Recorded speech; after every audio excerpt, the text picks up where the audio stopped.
Hi everyone and welcome to Blackwood Engage Layout. So since the last update in June I have been really busy in the layout. There have been three main projects I've undertaken. The first is more work on the entrance and exit to the helix. Secondly, I have constructed some much needed storage under one of the helix baseboards, and thirdly I have moved the junction which I've been talking about in the last couple of videos. So without any further ado, let's jump over to the entrance exit of the helix and see what work I've been doing on that. Since the last update in June has been some further work at this junction at the top of the helix and in particular I have been putting in the overhead catenary portals, and if I actually just drop in this last portal I have here, it just sits in there. So these are from N Brass.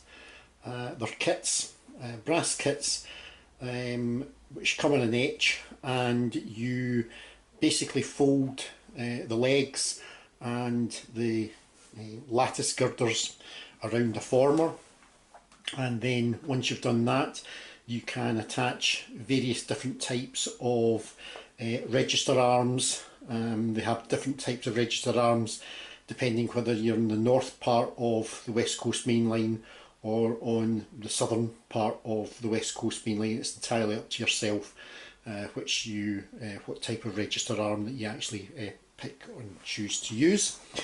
They are time-consuming kits to make. You have to take your time, but once they are made up, they are relatively sturdy. As you see that 4 portal gantry, that's this one here that I just put in. I have added small brass rods to the base of the kit so that every one of those portals I can in actual fact simply lift out for track clearing. That being said, because there's never ever going to be any wires on this, I mean these portals are only for show, I've found that I can actually clean the track relatively easily, you know, without actually removing the portals, but if I need to I can actually remove them. The other thing that I've completed is the embankment that's right in front of the portals. The last time that was just painted brown. That's now been scenicked up with grasses, bushes, and again there's some more trackside details have been put in. So as I say, that is the first sort of job that I've been undertaking. You'll see in the background, the retail park. Nothing has happened with that at the moment. I'm kind of having a second thought as to whether or not it should be a retail park. I'm thinking it might just be a single supermarket. There are various kits of I think it's Aldi or Lidl supermarkets that you can actually purchase for Engage, and you can also purchase the ubiquitous McDonald's drive-through. So I may change that, so hence the reason nothing's really been done at that end of the layout, but certainly all the track detail is virtually complete now at this end, and I think the actual portals themselves look the business. The 2-track portal I have actually modified it.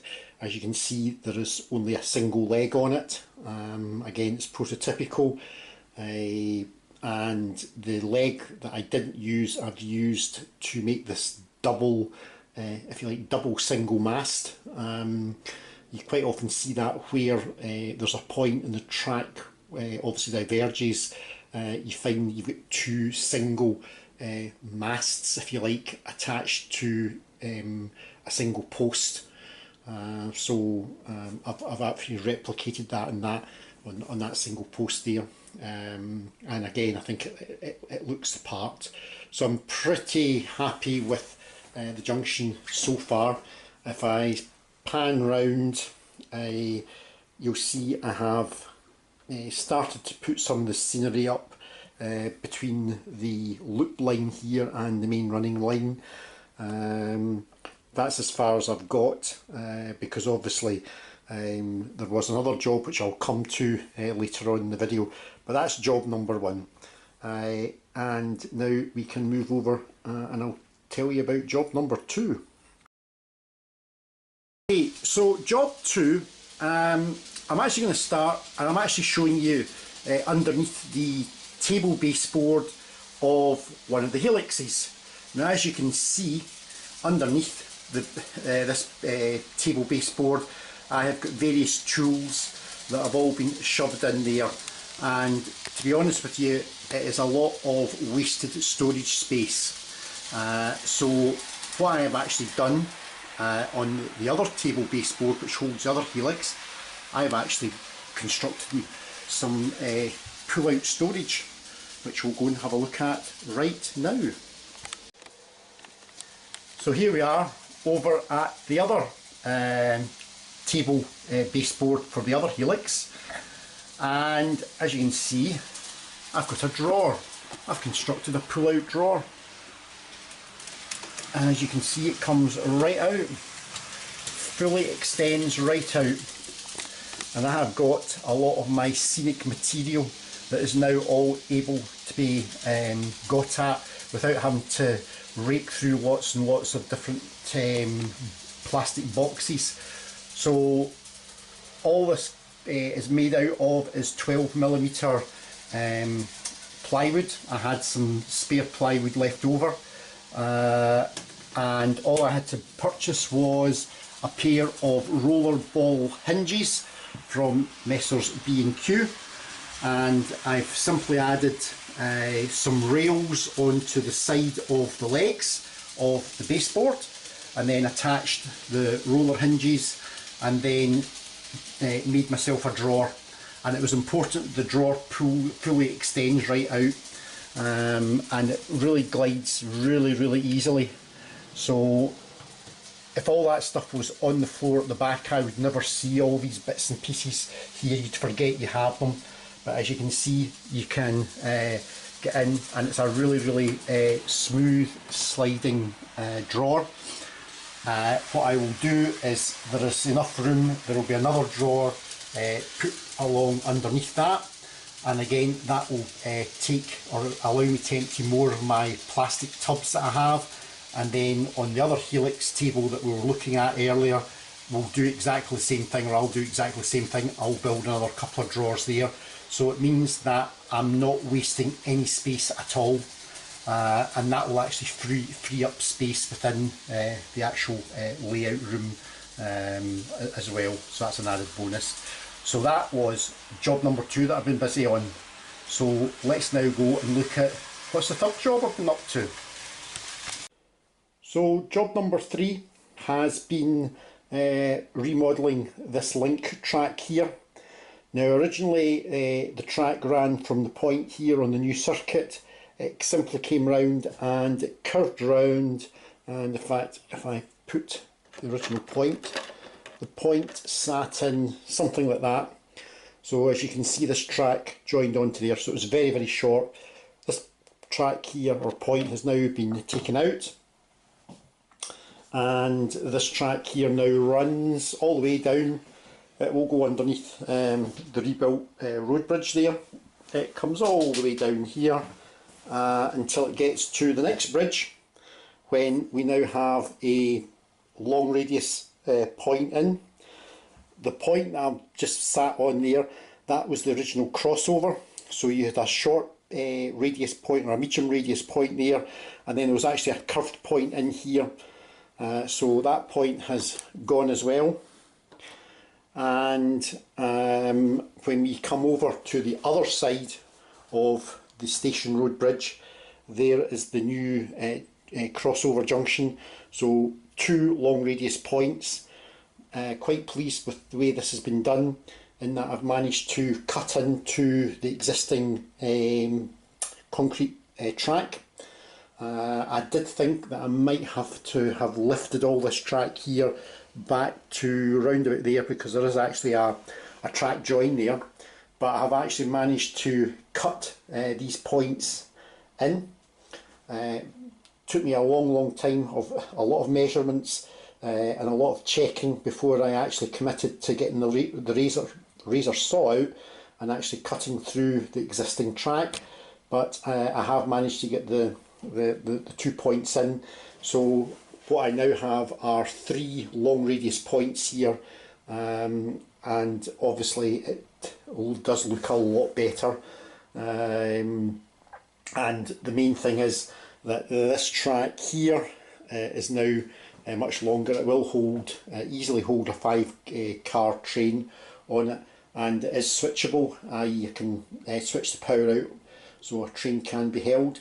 And similarly on this relayed loop here, again I've installed isolating sections, so again that whole section there from the point just about there that's been shown there, all the way back underneath the road bridge and right the way back to where it joins onto the point up here, that can all be switched out. So it does look far more prototypical in that there will be a couple of signals sitting here, so you can have a train coming up held at the signals while another train trundles either that way or this way, because this bit of track is bi-directional. So as I say, that was the sort of third job that I've been doing. So as you can see, there's plenty of work still to be done. Ignore all the bits of cardboard, that's all to give the elevation, to give the tilt on the track for the actual trains. That'll all disappear once it's all reballasted. So that's really the update as to where I've actually got to. So basically 3 jobs. Job number 1 was building the overhead portals, which I showed you obviously at the start of the video. And I can just come in, you can probably pick those up there. I think they look pretty good. Give you a better view of the embankment. I've also installed actually in this embankment, that's actually the Farish wooden sleepered retaining wall that's been put in along there. I've also cut in a wee retaining wall there to allow the portal to sit in. There's also a few other bits and pieces like the boxes, the relay boxes, another sign there telling the driver to stop. So all in all, it does take quite a bit of time to kind of get this looking right. So I think what I'll do now is I'll run a few trains. I do have a couple of new additions to the fleet. One is the Farish Class 319 EMU in the Northern Rail purple livery, and I was at the Cooper Model Railway Show at the weekend, and I managed to pick up a second-hand Farish Class 47 in ScotRail livery. Now I've been hunting for that particular locomotive for absolutely ages, because I obviously have the Farish, not the Farish, it's actually the Dapol Mark IIs in the original ScotRail livery. So that now completes that train. So I will run that train up and you can have a look at that. So the first loco to join the fleet is the new Graham Farish Class 319 EMU. And I have to say I'm exceptionally impressed with this. As you can see, the lights are all on inside the actual EMU. That just comes as standard in DC. Absolutely superb model, superb runner, and it's in a very striking purple livery, as you see it disappearing underneath the overhead catenary. and away down the other helix.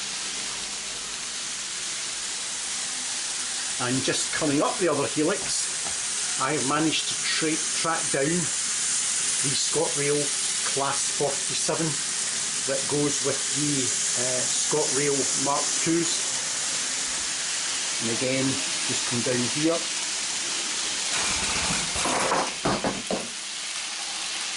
As I knock something off.